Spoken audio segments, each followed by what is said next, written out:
Breaking news, a man found dead outside an Independence gas station overnight. And police say they found the suspect standing near the man's body.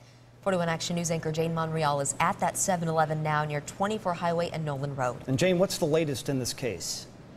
Lindsay and Patrick, medical examiner, just left the scene here, and the store has been open this whole time, even while investigators remain on scene dealing with what they're calling a suspicious death. The victim, a man in his late 30s to 40s. We are at the 7-Eleven again at 24 Highway and Noland Road.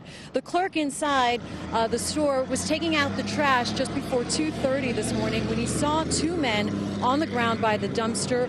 One man surrounded by milk crates and one milk crate on his face. The other man was conscious.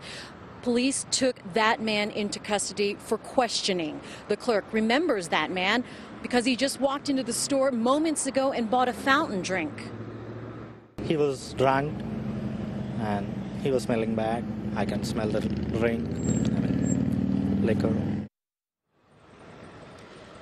The relationship between the two men is unknown at this time, and I asked one of the officers if it was a fight that led to the victim's death. He said it's quite possible, but they are not going to confirm that at this time.